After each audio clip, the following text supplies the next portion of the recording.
Well, hello there folks. Welcome to today's video, all about workshop facilitation, training and presenting, and energy levels. So yesterday I got asked a really cute question, so to speak, because I was finishing wrapping up a workshop and someone said to me, I loved your energy and you've either got ADHD or you drink way too much coffee. Which is it? And I thought it was a really cute question. I really appreciated the question. It was kind of, all the kind of suggestions there. I thought it was great. I mean, at the end of the day, it was a real sort of compliment to, I guess, the energy that I was bringing.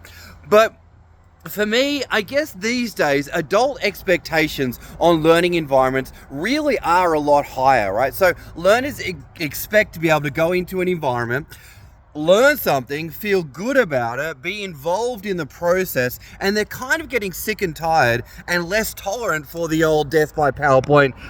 What else have we got? Traditional chalk and talk, and I'm just going to talk at you kind of experience, right? Now, for me with energy, I believe personally, if you want to inspire an audience, you have to care about it kind of at the 10x level, right? You need to bring in the passion, you need to bring in the enthusiasm, you need to bring in the energy and care so much about the topic that it's just infectious and people want to become part of that, right? Now here's the deal though. One of the tricky things is you have to calibrate your energy. And it's something we don't often talk about, but you've got to raise your energy to the number of people that are in the room, and you've got to, I would say, triple it or take it 3 levels above that. What I mean by that is if you've got, say, for example, 10 people in a room, well, you need to go maybe like 5 levels just above that. But if you have too much energy, then people may look at you a little bit weirdly and go, well, this guy's a little bit odd, a little bit different. Maybe he needs to take a few less drugs or something like that, right? Said with fun and jest there, right? But the thing is, you've got to be able to match it. So if you've got a room of only like 1 or 2 people, it would be really odd to be jumping off the walls.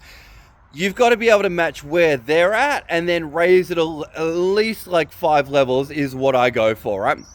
So you want to be thinking about that. And sometimes it's a little bit tricky to calibrate, but more is always better than less. More is always better than less.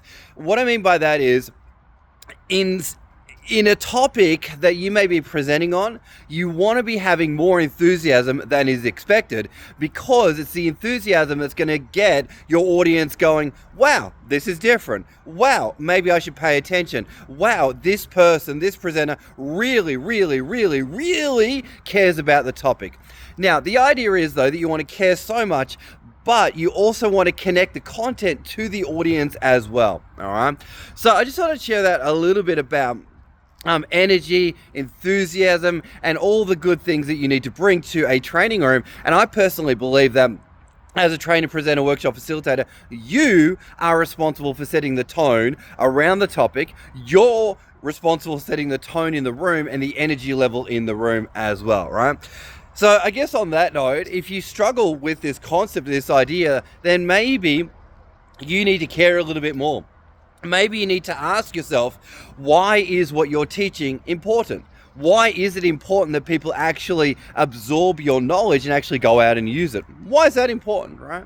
But anyway, just thought I'd share that with you. Energy calibration, really, really important. Definitely a skill for an advanced presenter or something for someone to keep working towards if they are a trainer or presenter. On that note, folks, these are the kind of things I'll be talking about at my workshop in July. If you want to come along, drop a comment. Would love to have you there. But on that note, folks, this is Mark Miles, helping you become the best trainer that you truly can be. Bye for now.